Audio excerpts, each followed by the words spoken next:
দেশের সর্বদক্ষিণে সীমান্তবর্তী অঞ্চলে অবস্থিত কক্সবাজার ৪ উকিয়া টেকনাফ আসন। এই আসনের আয়তন ৪৫০ বর্গ কিলোমিটার। মোট ভোটার সংখ্যা ৩,৭৩,১৩০ জন।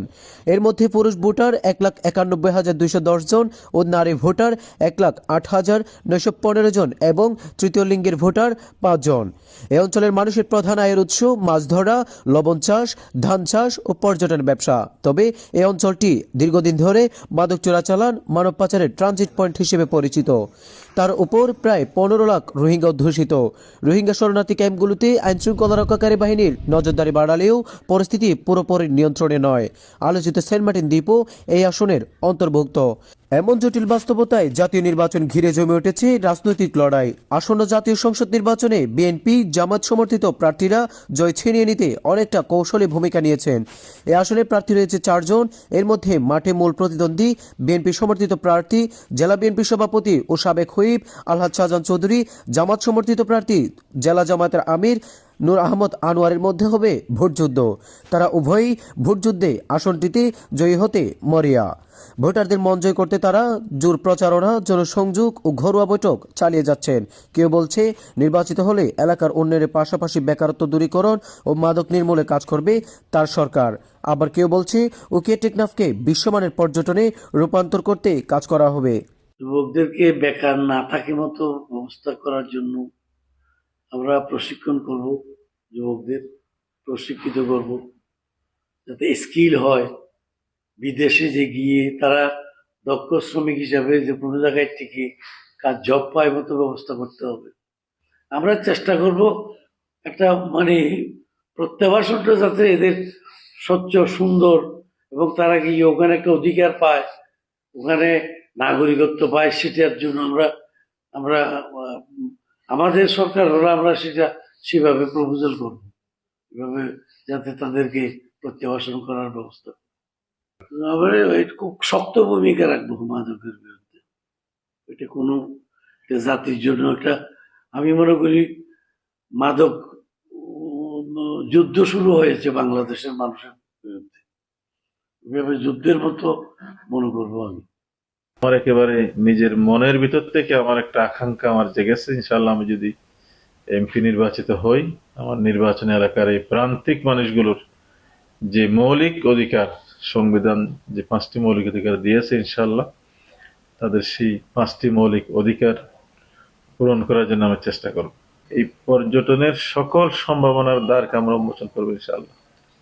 টেকনাফ থেকে জাহাজ যাবে, সেন্ট মার্টিনে যাবে, ঘুরবে, প্রয়োজন সেখানে থাকবে, কোনো অসুবিধা তো নেই। স্থানীয় ভোটারদের অভিমত, এই এলাকায় অতীতেও দলগুলোর শক্ত অবস্থান ছিল। তবে বিগত বছরগুলোতে মাদক, মানব পাচার ও রোহিঙ্গা ইস্যু ঘিরে ব্যাপক বদনাম হয়েছে পৌর অঞ্চলের, যা এখন নির্বাচনের বড় ফ্যাক্টর। ভোটারদের দাবি তারা মানুষের নিরাপত্তা, শান্তি আর এলাকার উন্নয়ন চায়। তাই কথা নয়, কাজেই বিশ্বাস করতে আগ্রহী তারা। টেকনাফে যিনি এমপি ছিলেন, আওয়ামী লীগের পক্ষ থেকেই ছিলেন, তিনি পরপর 2-3 বার বাংলাদেশে ইয়াবার জন্য নাম্বার 1 হয়েছেন, এই খেতাব অর্জন করেছেন। এইরকম এমপি, এরকম প্রতিনিধি আমরা চাই না। নির্বাচনের জন্য সুস্থভাবে নির্বাচনটা হয়, এই দিকে লক্ষ্য রাখবে, এই আশা আমরা রাখি। ইনসাফ ভিত্তিক সমাজ গড়ে তোলার চেষ্টা করবে এবং টেকনাফের একটা বদনাম আছে, এটা দূর করবে, মানুষের আয়ের উৎস খুলে দিবে, বেকারত্ব দূর করবে এবং পর্যটক সম্ভাবনাময় এই টেকনাফ এলাকাকে পর্যটকের জন্য যত ধরনের সুবিধা করা লাগে তা করবে। মাদক নির্মূল এবং রোহিঙ্গা সমস্যা সমাধানের যিনি অগ্রভূমিকা পালন করবে এবং সমস্যা সমাধান করবে, ন্যায় ইনসাফ ভিত্তিক কায়েম করবে, তাকে মনোনীত করব এবং তাকেই ভোট দেব। অন্যদিকে ভোটারদের একাংশের মতে, যে প্রার্থী এলাকার বেকার যুব সমাজের জন্য কর্মসংস্থান সৃষ্টি ও নারীর ক্ষমতায়নে সহায়ক ভূমিকা রাখবেন, ভোটাররা তাকেই ভোট দেবেন। নারী সমাজগুলোকে নিয়ে নারীর যে একটা ক্ষমতায়ন আছে সেটার ব্যবস্থা করা, অর্থাৎ নারী যদি নেতৃত্বে গুণাবলী অর্জন করে সামনের দিকে এগিয়ে যায় তাহলে বাংলাদেশ আরো অনেক ভালো থাকবে। সেজন্য যিনি প্রতিনিধি নির্বাচিত হবেন ওনার কাছে আমার একান্ত চাওয়া থাকবে এই অবহেলিত নারী সমাজকে তিনি যাতে টেনে উপরের দিকে উঠানোর সুযোগ করে দেন। আমরা আমাদের টেকনাফে যিনি প্রতিনিধি হবেন ওনার কাছ থেকে আমরা 2টা প্রত্যাশা।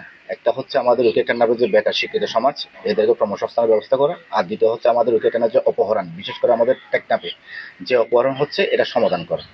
আমরা যিনি নির্বাচিত হবেন প্রতিনিধি, ওনার কাছ থেকে আমরা এই দুইটা জিনিস প্রত্যাশা করি। গণঅভ্যুত্থান আকাঙ্ক্ষা পূরণ হবে যদি আমরা যারা আগামী সংসদে প্রতিনিধিত্ব করবে তারা যদি দুর্নীতির বিরুদ্ধে জিরো টলারেন্স এবং আমাদের সমাজ থেকে মাদক মুক্ত করার জন্য যদি তারা আন্তরিক হয়। কক্সবাজার 4 আসনে নির্বাচনী লড়াইয়ের পাশাপাশি নিরাপত্তা, অপরাধ দমন ও জাতীয় স্বার্থ রক্ষার পরীক্ষাও চলছে একসাথে। শেষ পর্যন্ত জনগণ কোন বার্তা দেয়, কাকে এমপি নির্বাচিত করেন, সেটাই এখন দেখার বিষয়। Shafiqul Islam Zishan, news desk, Cox morning.